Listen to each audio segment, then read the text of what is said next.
What's up, crew? Welcome to Filming in Progress, the show that takes you backstage into the world of local businesses and the people who make them shine. Joining us today is Cybele, a powerhouse entrepreneur and CEO of Webnames.ca. With a career full of accolades and a passion for supporting businesses, Cybele is an inspiring force in the tech and corporate world. Cybele, thanks so much for being here. Thanks for having me. I'm really excited. What first got you interested in the internet? Oh gosh, I think for me it was really in just jumping into meeting somebody that had started as a pioneer of the internet. So for me, I met somebody by the name of John Demko, and he was a pioneer. And I didn't really know a lot about the internet. I had exited a company that was in the pharmaceuticals industry, and I was doing some contract work, and I was actually in the consulting space. I had started a construction company, and it was during a slow time of the year, and I was building a house actually, and we had just locked up the house. It was really a quiet time. So I was writing an annual report, and I think I was building a website for the industry liaison office at UBC, so the University of British Columbia. And I met this guy by the name of John Demko, who came into the UILO, and he was the founder of the .ca domain name. And I thought, oh, what does that mean? And he was this guy who had this vision for Canada that we needed our own domain name in Canada. So .com came out in 1985. .ca he founded in 1987.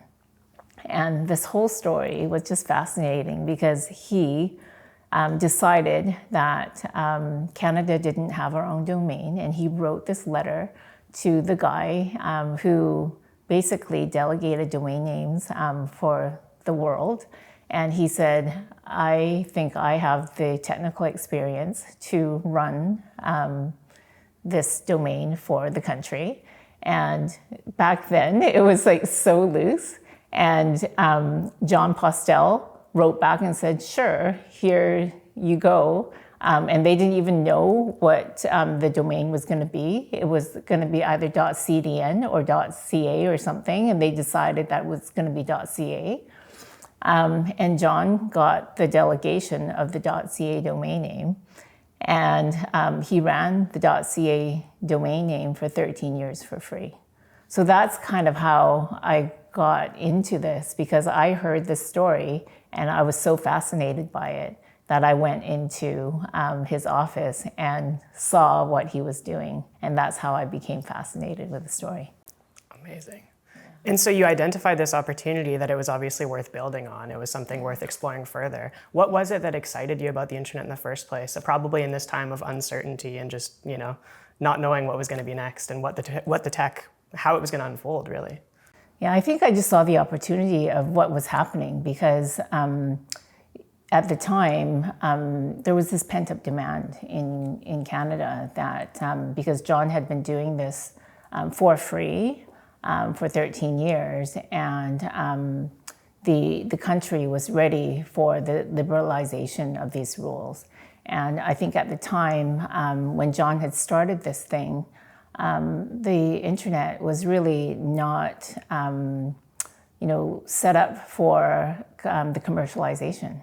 Right? It was really all about the individuals who were sharing connections between universities. They were sharing ideas. They were sharing knowledge and expertise. It was never really for advertising. It was never for selling products or services on the internet. And I was just fascinated with this whole idea of these individuals who had started as pioneers, and I was kind of associated with these people who had brought and had been visionaries and been at the forefront of that.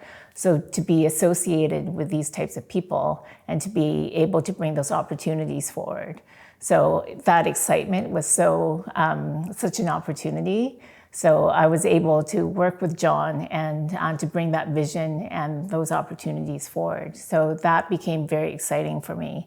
And then to be part of that and to transition that opportunity into something that was commercial then, and then work with him and to transition that from UBC into something commercial. And then that excitement of, wow, Canadians were excited about .ca, and all of a sudden this pent-up demand became everybody wanted a .ca. So we started to see advertising, that all these organizations and companies started to advertise, and every time somebody registered a .ca, we would stand up and do standing ovations every time John walked into the office. And we had people coming into the office where we were hiring like 2 people every week. So we went from 3 people to 40 people in a matter of, I think, 4 months. So we grew so quickly. We did $2.5 million in our first year of operations. So that level of demand and that experience of that high growth was super exciting. We had people sleeping in sleeping bags, just working 24 hours a day. I was part of that, like just being in the office and that excitement and growth. It was fun and exciting. So that was just an amazing experience to be part of. So I think that that's what the internet was to me, that boom and the growth, and that was exciting. No doubt, yeah. You mentioned, excuse me, that you were part of multiple companies beforehand. You'd made an exit, that sort of thing. Had you experienced that sort of, growth or that sort of potential in any companies prior to the CA? Well, I think like with the first pharmaceuticals company that I was with, I was kind of thrown into the fire a little bit. I had never intended to be part of that. I was actually studying for, I was going to be a lawyer. So I wanted to be a lawyer, and I was going to go back and do a joint MBA and LLB program at UBC. So I got hired into this startup pharmaceuticals company, and so it was one of those things where my first day on the job, I was told to go down to LA and meet with the executives of Herbalife, and I didn't really know what I was doing. I was 26 years old. And I was given all of these responsibilities. I had to do investor relations. We had investors from Europe. We had labeling to do. We had to do translations. I had to hire and fire people. I had an office in the Royal Towers downtown. I had an office down in Bellingham. I was commuting to 2 different offices. I had teams in 2 different locations. It was really quite stressful, I have to say. And I think for me, it was that, like, I was going to do an MBA and a law degree, but that became my MBA, right? I think that practical experience of growing that team, and our chairman was from China. His background was he was the warden of a 60,000 inmate prison in China. So he ran the company kind of like a prison and as a warden, and he was very dictatorial and authoritarian. And so that was kind of that intro to me as how not to be a leader. And it was really quite a stressful experience. So for me, it was an entree into a world of business that was really stressful, but also a very fast learning experience of how to do business and how not to do business. So that was a quick pace, and a lot of learning, because we also went through an IPO as well. So we ended up going public as well. So that was probably the quickest learning experience for me. So I took an exit after 3 years. After I had gone through a lot of stress, and in fact, I had a bleeding ulcer when I was in my mid-20s. So that was something that I realized wasn't sustainable in terms of my health experience. So I left. No doubt. Yeah, being thrown into the fire that way is one way to learn. That's for sure. What do you think? Like, if you were to go to school and do the MBA, like was your original plan, but instead you were kind of thrown into the fire and learned all of this at 26 years old within a 3-year period. What do you think was different from the learnings that you got by practical, like kind of boots on the ground, versus potentially going back to school and doing it that way? Yeah, I think with school, I probably would have learned a lot of foundational information in the theory. What I probably wouldn't have learned was the failures and the mistakes. And then I think sometimes you learn a lot more from failures and mistakes and the what not to do. So, when you learn in theory, things never play out the same way as you think it might. So I think there are a lot of ways that you learn from failures.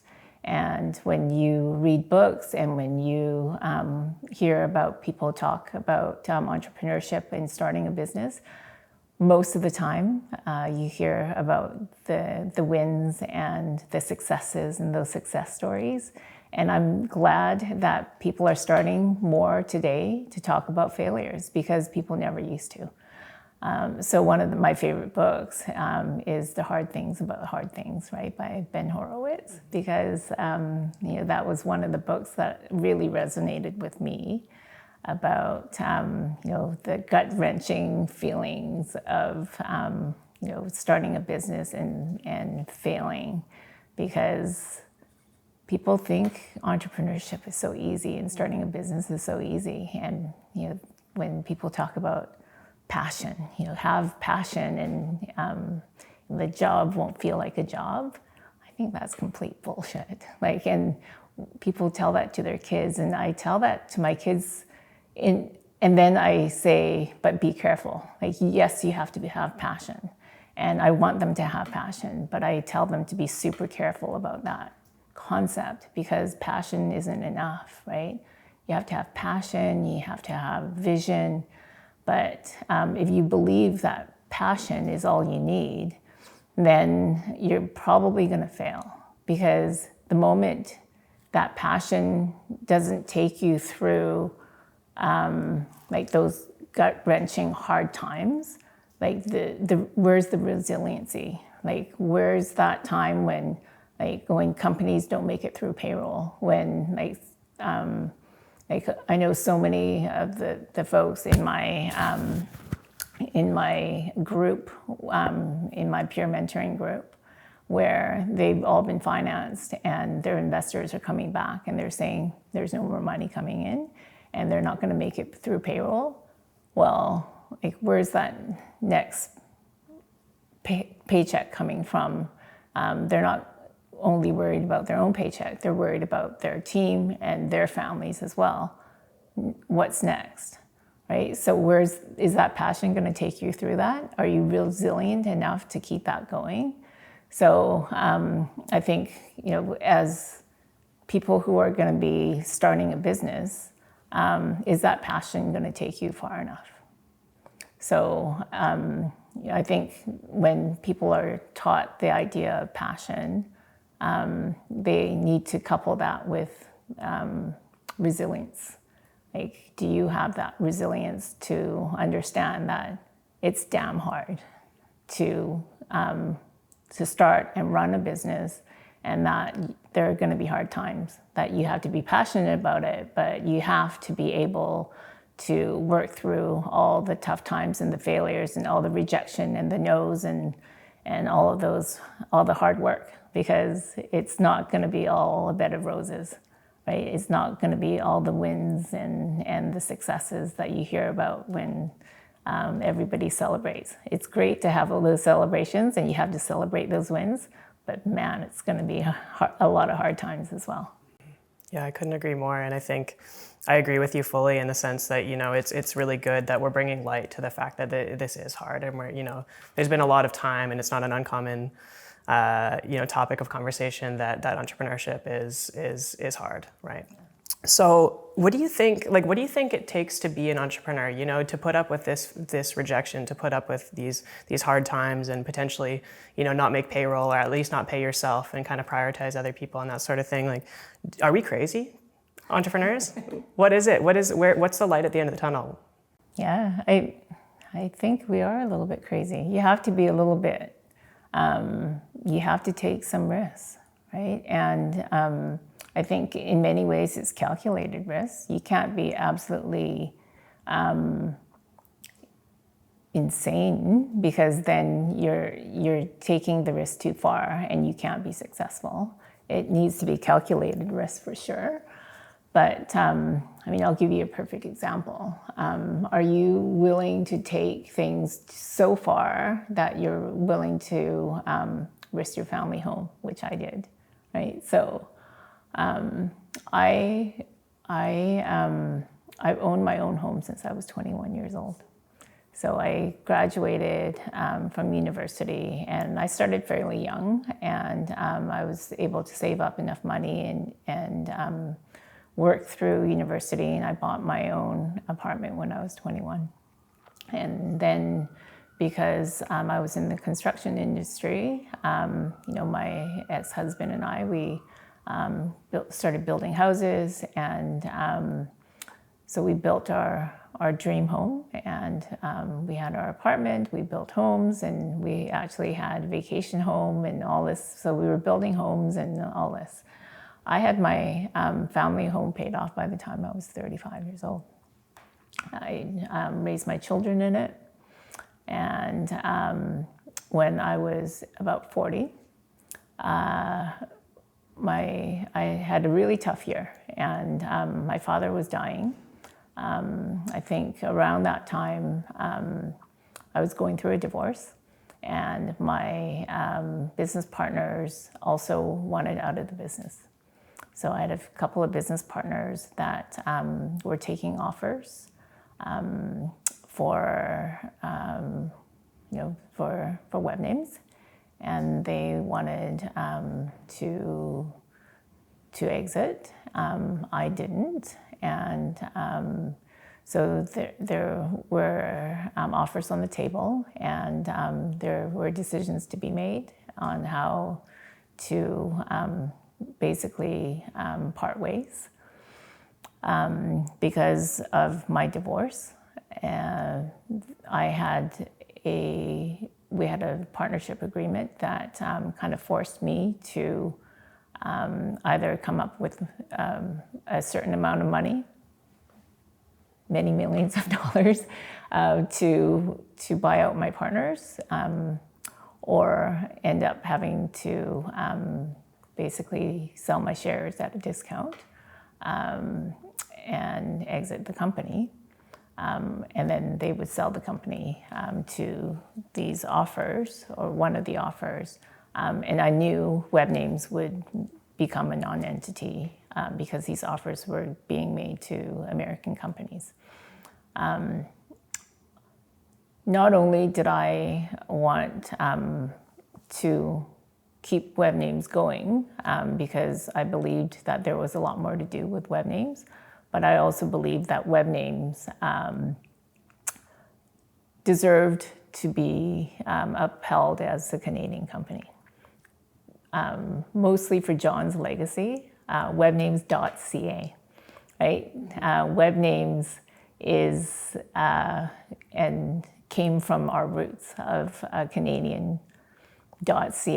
As stewards of the Canadian internet, I didn't feel right about selling to an American company and be swallowed up, and I knew all of our staff would be fired. And I thought, wow, like I couldn't let that happen. So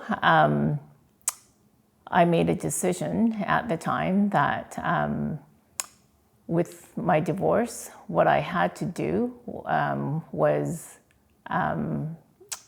in that split, I gave up my family home and all of my assets to my ex because we had a valuation on the business.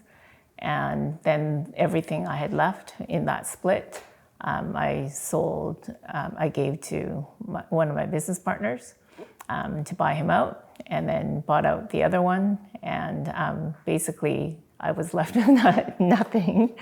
And then took a loan, a personal loan, to buy out the other business partner over the course of the next year, and got John to vote down the sale of that to that acquisition. So, long story short, we kept Webnames, and the only other partner left was UBC. And over time, I was able to also buy out UBC. So John and I are the only shareholders left, and I'm the majority shareholder of Webnames. John's still a minority shareholder of the company, but essentially we are still Canadian, 100% Canadian owned and operated.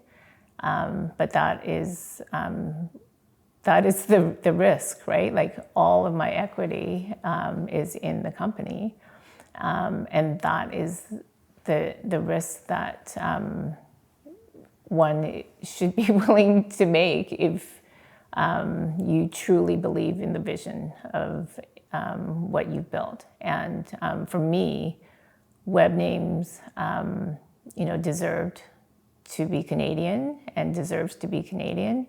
And I believed that I wanted to keep all the staff here.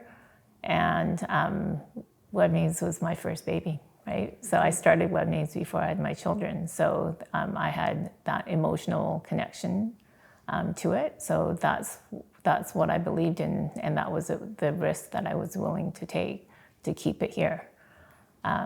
So that, That's what it takes. That's what it takes. Wow. Yeah. So that was huge for me. Probably most of my staff don't know that story, so now they will. Yeah, they will. Well, thank you for sharing. Yeah, that's incredible. I think you're absolutely right. People don't know what it takes. They like you just mentioned, the people don't see the behind the scenes unless it's shared, right?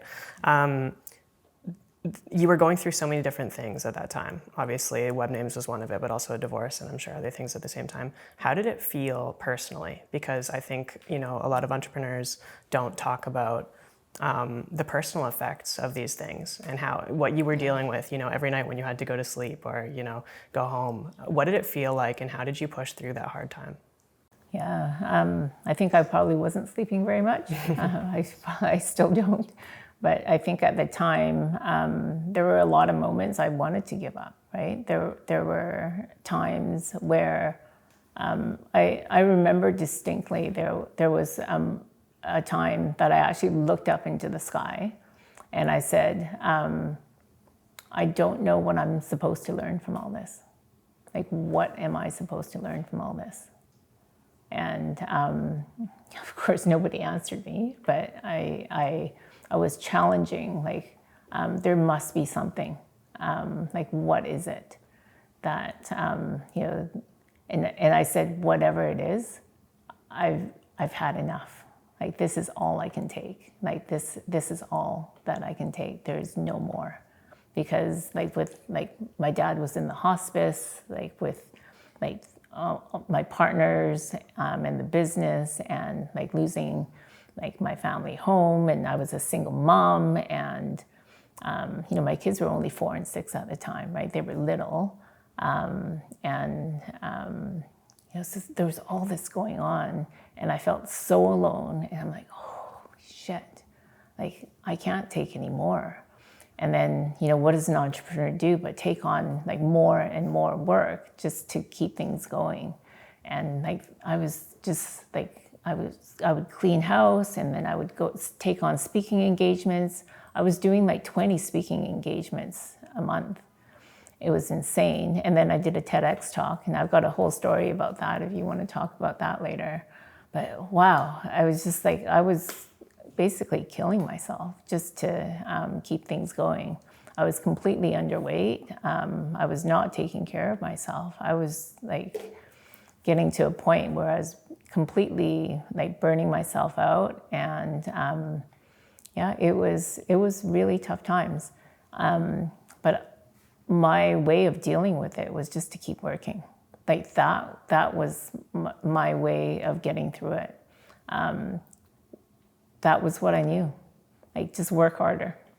Like that was my I think work became my savior. And so I just worked harder. And I mean, the business, I think, probably benefited from it, because that's what I knew. Like, that's how I dealt with my stress. I just threw myself into work. And then the other thing that I did was, because my dad was dying from cancer, the other thing that I did was, I'm like, what can I do to make things better? And instead of being a victim of that, I was part of a charity. So I got the Webnames team involved in that, and we started fundraising. So I was part of an organization called the Canary Foundation. So we started the Canary Derby. I didn't start it. I was brought into this organization. Don Listwin, I think he was the number 2 guy at Cisco. He had the family foundation, and the Canary Derby was in Vancouver and in Victoria. And we had the technology community building and racing soapbox cars to raise money for the early detection of cancer. So we had 80 volunteers in Vancouver, and I chaired it with my friend Jeff Sinclair. And yeah, we had, I don't know how many teams, maybe 15 or 20 different teams racing soapbox cars first in Gastown. We built ramps and had people from a variety of different technology companies, including big companies like TELUS and Rogers, and a lot of the local tech companies. We raced it down the ramps, and we closed down Gastown for a few days, and we had the police diverting traffic and buses out of Gastown. And I think over the course of a few years, we raised over $1 million for early cancer detection. So that's kind of how I dealt with like the death of my father. Was like, let's turn it into something good, right? So always trying to look at ways of like dealing with the bad, with turning it around with something good. Mm-hmm. Mm-hmm. Do more, really, right? Your way of coping, if I may, was work harder, do more, kind of thing. And do you think that's a commonality among entrepreneurs? Is that kind of when we're dealing with those hard times, it's easy to throw in the towel at that point, right? It's easy to say, okay, never mind, I don't want it that bad. But then the ones that win are the ones that push through it. Oh, I think so. I think that's the only way, right? If you're going to be successful, like the only way to look at that challenge is you're either going to give up or you've got to go way harder. So just go way harder. Yeah, absolutely. You are on many different boards, and you've done a lot of things. How do you identify these opportunities? What is, I'm sure there's opportunities presented to you daily or very frequently. What is maybe your criteria, or how do you determine what makes sense for you to do? Yeah. So I think initially when I started serving on boards, opportunities would come, and so I think like the very first one was the Wired Women. So it was one of those that, it was women in technology, so it fit very much with what I was doing, right? So getting more women into technology.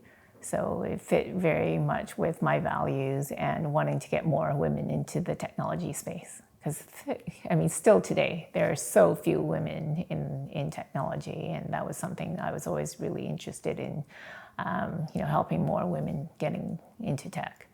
I think subsequently I was getting more into the small business space, trying to get more entrepreneurs and helping entrepreneurs start businesses.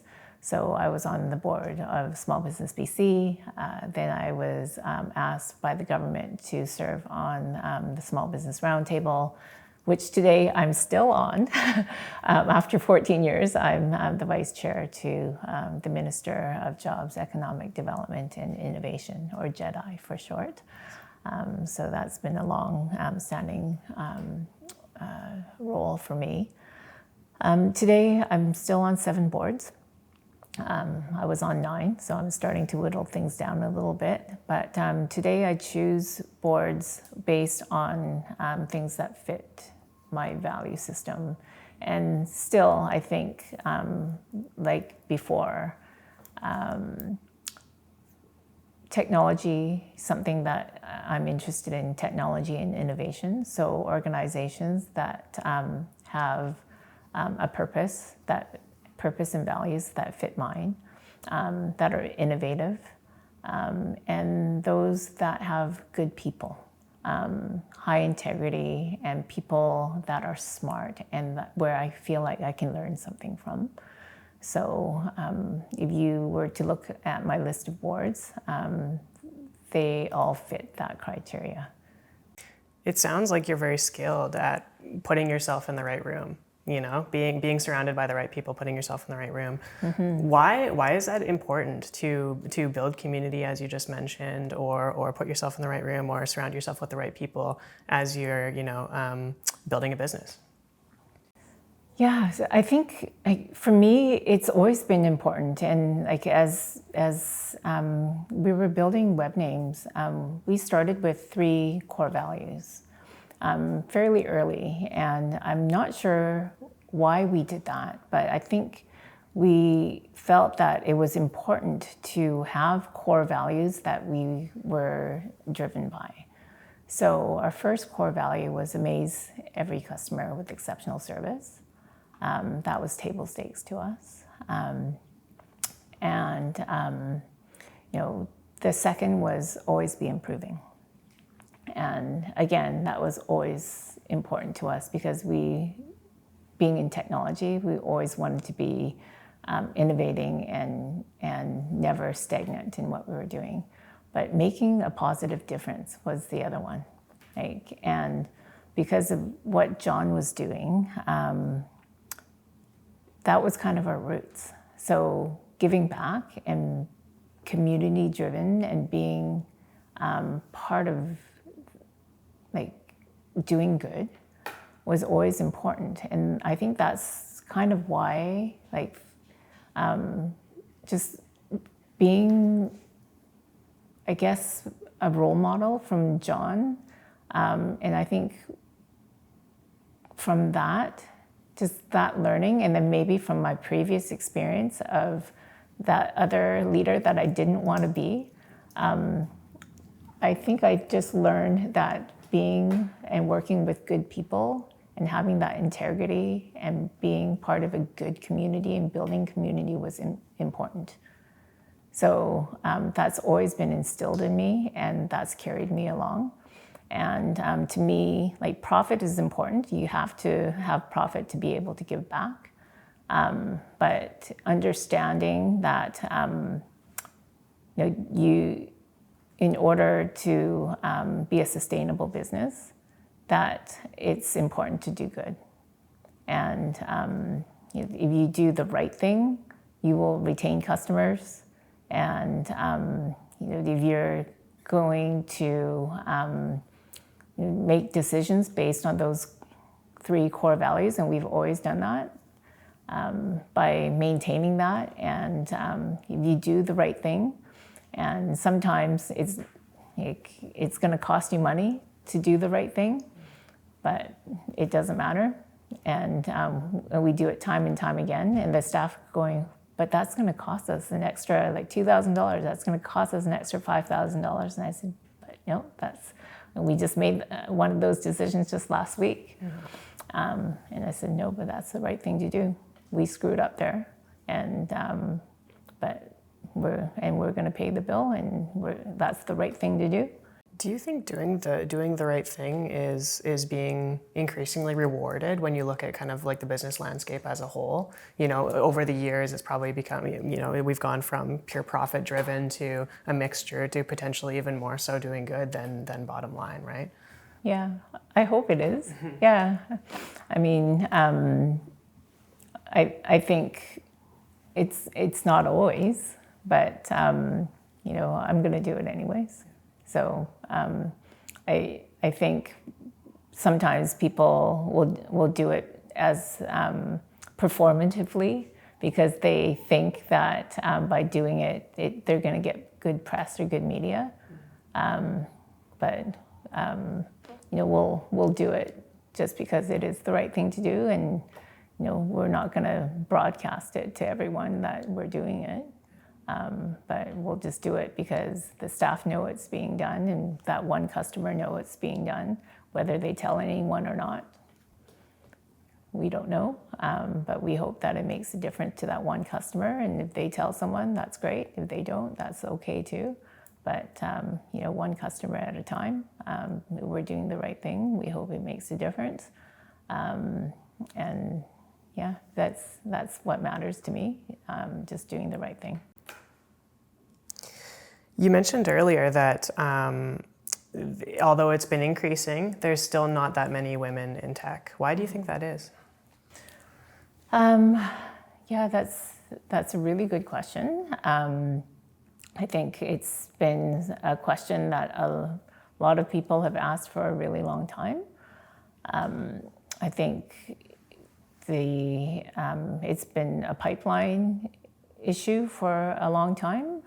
There's still not enough women in math and science and in computer science. And it's been something that I know the universities have been trying to fix. It's something that the schools have been trying to fix. When I was on the Premier's Technology Council years ago, that organization, it was part of the BC government. There was a mandate essentially to change the BC school curriculum to ensure that all kids by the age of, I think it was grade 9, would learn to code. So to try to equalize those learnings for everyone, that was implemented. I don't think that's made too much of a change yet. Hopefully that will within the next generation. At Science World, where I'm on the board, we started the Girls in STEAM event. So 300 girls, not a huge number, but 300 girls every year in November would attend. And then it's been expanded to multiple events throughout the year. Would come and experience what it's like to have technology learnings and speakers and so forth, and have a full day of technology learnings and inspiration from women in technology and workshops and so forth. And I've worked with the various ministries at the government and with our CEO at Science World, and had November 1st to 7th proclaimed as Women and Girls in STEAM Week. So we've had that now, I think for 6 years. We've just received confirmation that will happen again. So all of these things, I think, make a little bit of difference, but still, I think we need to start really early. Girls tend to filter themselves out of kind of math and the sciences and technology fairly early. Even for my own daughter, right? She's been coming to these types of events with me. She's gone to the Girls in STEAM events at Science World. She stood on stage and held that proclamation of Women and Girls in STEAM Week proclamation on stage with me and the minister on stage. She's gone to these tech events. She sat on my lap while I've spoken at these events. Yet she came home, I can't remember how old she was, maybe 10 or 11. And she said, "Mom, but girls aren't good at math." And that was like a dagger in the heart for me. I'm like, are you kidding? What did you just say to me? Right? Like, if my own daughter says that to me, like, what are all these other girls saying? Like, I've been ramming this down, like just trying to instill a different story in her head her entire life, and she's still saying this. So like between social media and friends and whatever message that she's getting from the outside, and what I've been trying to teach her isn't enough, right? So like if she didn't get the chance to get the right message, even with me bringing her to all these events and trying to instill a different message, like what's the chance for all these other girls that aren't getting this message, right? So it's tough, right? I think it's really tough. So we as a society need to start early, really early, to get girls inspired about role models and women, to see those of us who have successes in technology, in the technology space. We need those role models. We need to be able to see ourselves in those who are in tech, and maybe it needs to be glamorized a little bit more for the girls to actually see themselves in careers in technology instead of in just fashion, or in on TikTok it's all about cosmetics and like fashion and music and all of these other things that seem so glamorous, instead of like they know all about like those names, but who are all the names in technology, right? Who are all the women who are successful in tech? Nobody knows those names. Like, we know the guys in tech, right? But we don't know all the women in tech who are successful. So we need to maybe start glamorizing that a little bit more. I'm not sure. Maybe that's part of the answer. I think things are much better today than they have been. I know in my industry, in the domain industry, it's really tough, right? Like, much better today than they were. But when I first started, very few women in the industry. In fact, I'd go into a room, there might be just myself and a handful of women, if that, and a lot of the industry events, they were just very misogynistic, I have to say. And you'd go into a room, and some of the events, like they had parties at the Playboy Mansion, and they had parties that were, I think one of my after the conference, I ended up at a strip bar, right? That's just where things ended up, right? So as a woman, you either go or you're excluded from those conversations, right? So I would go, and you just have to kind of play along and you're either comfortable with it or you're uncomfortable with it. And I ended up doing one of my biggest deals, having a conversation with somebody in the strip bar after declining lap dances, right? But you have those conversations, and it was a good thing that I was actually there. But it was during a time, it was a much earlier time period where there wasn't Uber or even cell phones. I don't think I had a cell phone at the time, so I couldn't easily call for a cab or anything. So you just go along and you gracefully decline the lap dance, and you have these conversations, and then those conversations turn into one of my biggest contracts. That lasted 10 years. Mm-hmm. Right. So I think those things don't happen as often today. There are way more women, and those conversations happen in, much more, respectful, suitable locations. Mm-hmm. But I think things have changed a lot. But even as you go into, I think, the higher levels, into executive levels, then there, again, another hurdle, right? There are less women into the executive roles. And then there's yet another hurdle to jump through for women to get and stay into those roles again. And, we've got to get more women into those roles. What can the average person do to help change that narrative? You mentioned obviously it's getting better and gave great examples, but right now, what can we do to change that narrative? Potentially, I think those that have children can think about taking their girls to places like Science World, right? How do you educate your girls in a different way?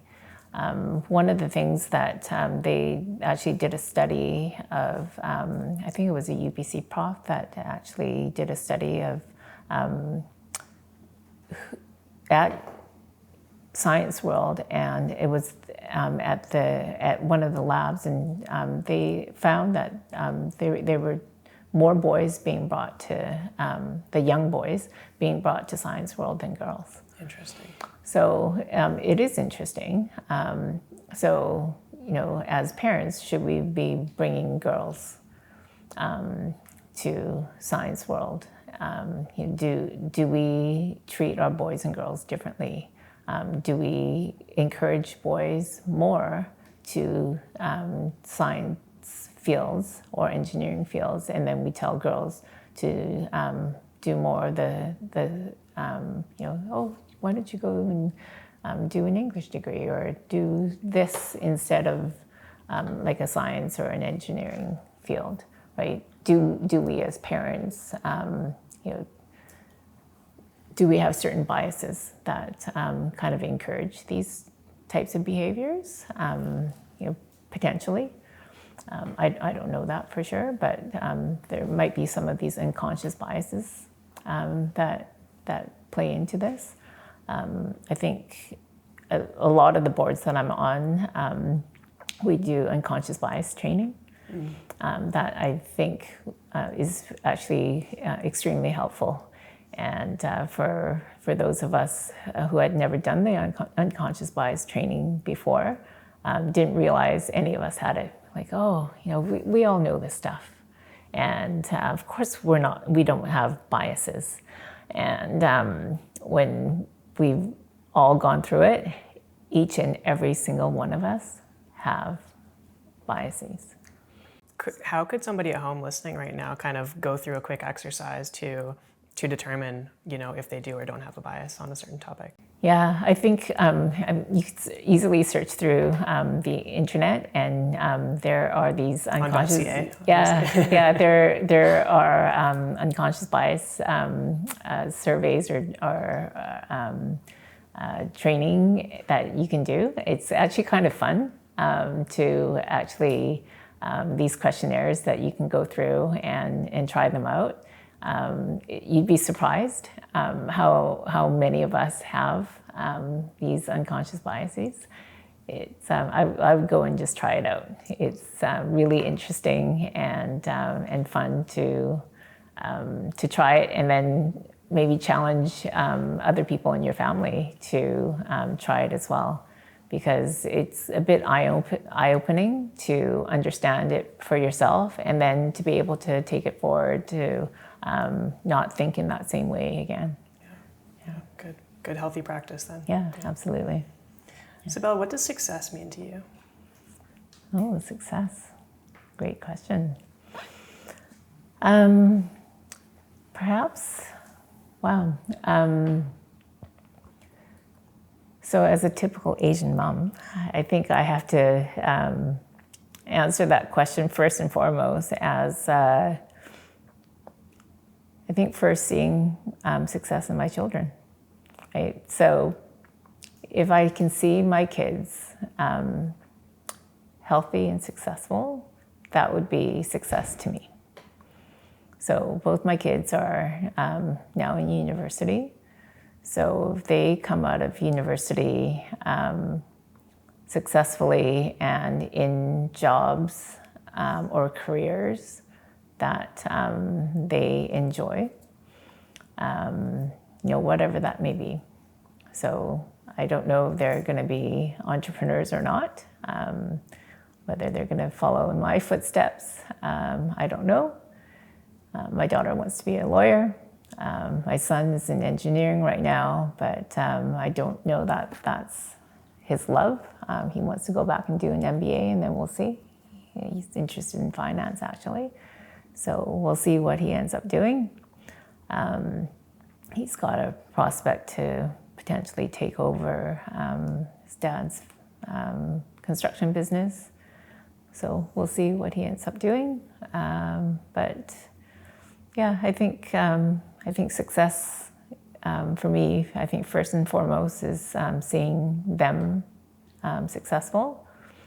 And then the other part is, I think for me, I feel successful already in that, Webnames, I feel that like we've been around for 24 years. Next year we'll be celebrating 25 years. I feel like I've kind of upheld John's legacy of .ca. We have an amazing team of people. Most of my team have been with me for well over 10 years, some of them for over 20 years. I feel that, to me, that is success. I want to keep going and to continue to build on that. So I feel like that's not the end of it. There's so much more to do and so much more innovation to go. But I feel like I feel that I've achieved a level of success there with Webnames that I feel pretty good about and I'm very proud of. I think the other part is that I want to do more good for the community. So in terms of like the serving on boards and so forth, that's whether it's Science World and the other not-for-profit boards that I've served on, that's also success. That's legacy that I'd like to continue to achieve. So that's also something I'd like to continue and to work through. I think my board service is something that I'd like to continue as well. So that's I guess continued success that I'd like to build on. Yeah. 25 years is no short feat, so congratulations on that. Yeah, That's thank incredible. you. Yeah. Coming up on 25 years. If you were able to go back in time and give yourself a piece of advice, that you've learned throughout your years in business, what would that be? Wow. So I think in my early years, I wasn't very confident. I was very fearful of public speaking. I was very shy. Still am. I'm an introvert by nature. I did not want to be the face of the company. So I think it took me a while to become the face of the organization, and it took a while for me to kind of take on my leadership role. So if I were to give myself some advice, it would be to say that that will come in time, right? Like I wouldn't have rushed it, because I think if I had rushed it, then I wouldn't have learned enough to be the leader that I am today. Because if I had rushed it, then I don't think I would have been as effective. Like, this is authentic, right? Like, it took me this long to be the leader that I am today. Had I jumped into it, then I probably would have been a different type of leader. So I'm okay with the journey that it took for me to get here. So I don't regret the way that I got here. But today, one of the things that I tell young entrepreneurs is to feel the fear, but do it anyway.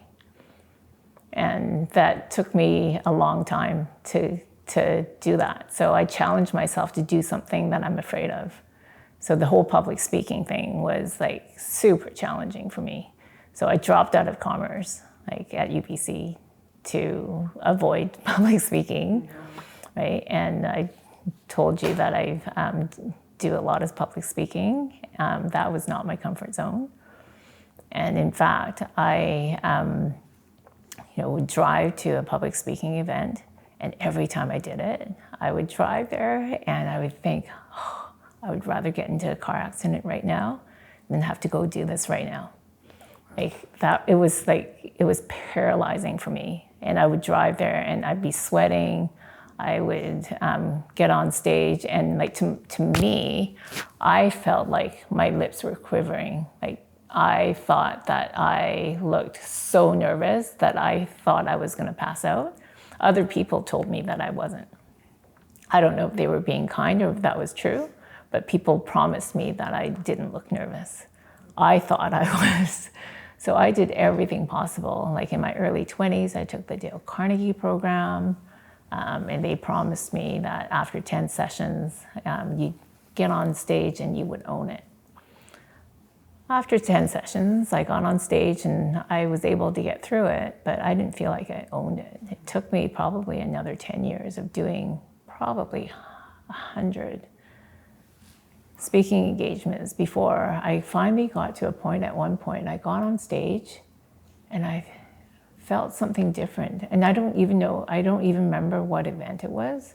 I got on stage one time and I went, oh, weird. Like, I'm not, like, something changed. Like, it wasn't, like, my heart wasn't pounding in my throat, and I wasn't feeling nauseous, and I wasn't quivering, and like, oh, I, like, finally, like, that feeling that they were talking about at Dale Carnegie, that I finally, like, I feel like I'm okay. Like, I felt calm. I felt like, even if I messed up or I didn't feel like I was going to answer a question properly, that it was going to be okay. That, like, I'm just going to be myself. And that was going to be okay. Yeah, it was like, I'm going to be okay with this. And it was like, wow, I didn't think I was ever going to get there. And then Dale Carnegie, actually, they had like an anniversary event. They asked me to come back and keynote. Wow. And I was like, wow, this has come full circle. Like, this is amazing. And that was so awesome. And it felt really good to be able to do that. And then I think that was actually after, I think maybe it was after an experience that I had with my TEDx talk. And it was that TEDx event was all during that really bad time, right? When was with my dad passing away, and the business partners, and the divorce and all that stuff. And I had like 20 speaking engagements, and TEDx was one of them. Right? And then it was a Friday, was the dress rehearsal. Saturday was the TEDx. Sunday I had a 500-person event, talking to 500 moms. And I think that week I had a 60-page affidavit I had to respond to for legal. And then my kids came home with lice that week after Halloween or something. It was like a crazy week, and I hadn't slept. And so Friday, it was dress rehearsal. You stay in a hotel, and I went on stage, and I'm like, okay, I got that done, and I totally rocked it. Like, I was like, wow, I've got this. I own the stage. Like, I felt so good. So I went back to the hotel, and I started writing up notes for my Sunday event, because I hadn't even planned for that. So Saturday, I'm like, oh no, like I hadn't hardly slept. So it's time to get up on stage. And so TEDx, I get up on stage, and I'm wearing heels. I'm already feeling uncomfortable. I'm wearing a dress, I'm already feeling uncomfortable. And it was like thousands of people, right? And they had thousands of people streaming this as well. And so I'm talking about the past and the future of the Canadian internet. So I get up on stage, and 5 minutes into this event, and I'm feeling a bit woozy. And I'm starting to teeter on my heels. And then not only does that happen, at that point, like, you know, when you feel like you're not feeling well, but then like the sweats start to come, and then the nausea comes. And then I'm like, oh my God, I think I'm actually gonna pass out. And I'm standing like fairly close to the edge of the stage, and I thought, oh no, I think I might actually fall off. So I started to back up a little, and then I realized, I think I need to actually walk off the stage, because if I don't, I might actually fall over. So it was like 5 minutes into my 17-minute TEDx talk, and I walked off the stage. So I get back there, and then everybody's in the audience. They're like, oh, is this part of the talk? Like, you know, they thought maybe it was part of the act, but the people who were there with me knew it wasn't. They're like, oh no, what's happened? And then I had friends who were streaming. They're like driving to the event going, oh my God, what's happened to her? So I'm backstage, I had my head between my knees. And I'm like, I can't go back out there. So they're like, what do we do, right? So they're like telling the audience to hold. So I'm like, yeah, I think you're gonna have to send out the next speaker. So they sent out the next speaker. They're like, oh shit. So I'm sitting there. So each of us had a handler. My handler's going, are you okay? Can I bring you something? I'm like, don't think I can eat right now. She's like, can I bring you some juice? I'm drinking some juice. Still not feeling well. So they send out the next speaker, and then the next speaker. So I think there were like maybe 4 other speakers to go. And then at the end of it, I'm like, there's no more speakers to send out. What are we gonna do, right? So I'm going, So I'm like, I'm going back out. And then the MC comes, and he literally pats me on the back. He goes, there, it's okay. You don't have to do this. And then, you know, like when somebody's like, he was a bit condescending, I have to say. And I'm like, so the fire gets lit under my belly. I'm like, of course I do. So I stand up and I go, of course I do.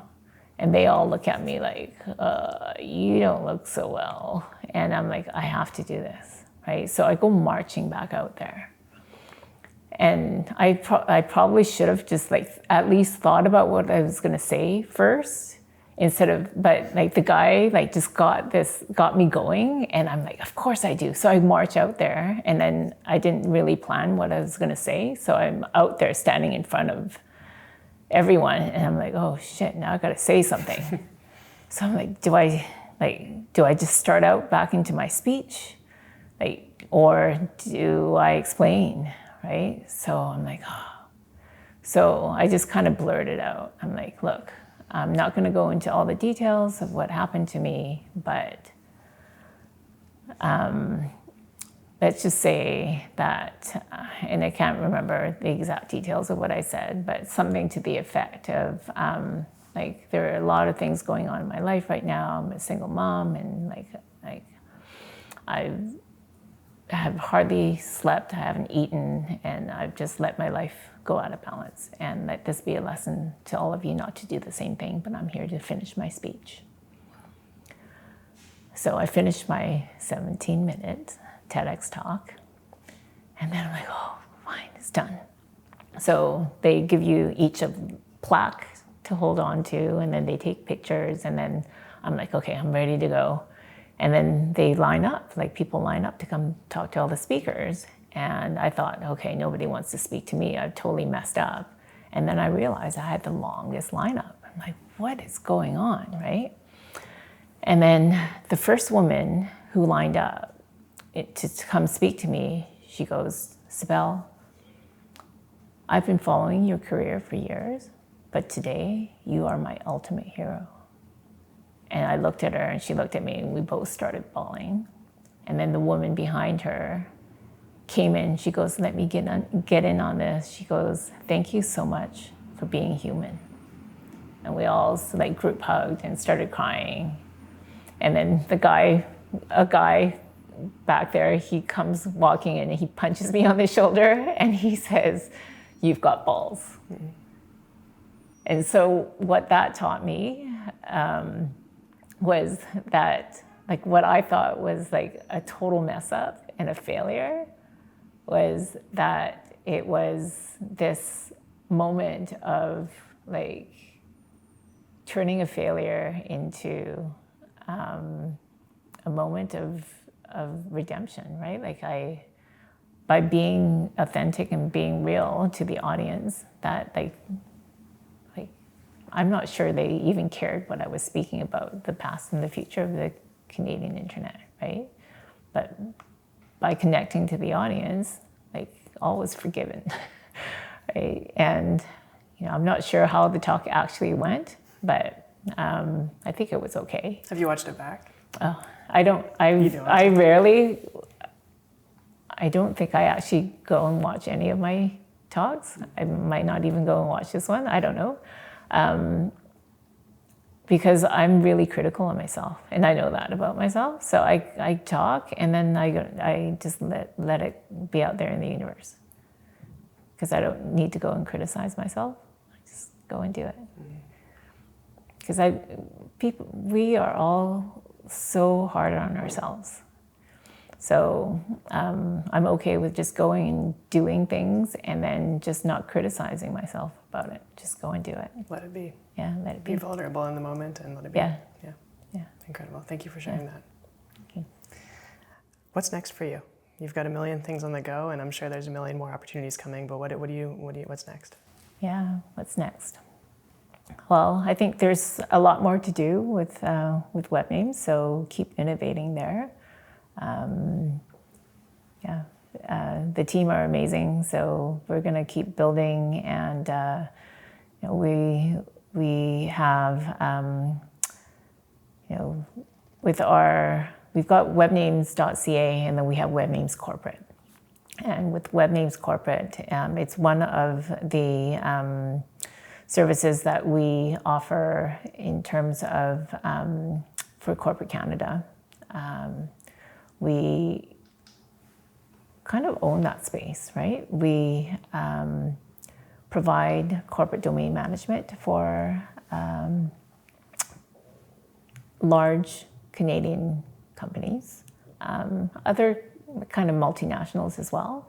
But most people don't know about that space at all. So we have a lot of small business customers that have like one domain, one web hosting and email and so forth. But there's a huge space of like large corporations that have multiple domains, like hundreds, thousands of domain names.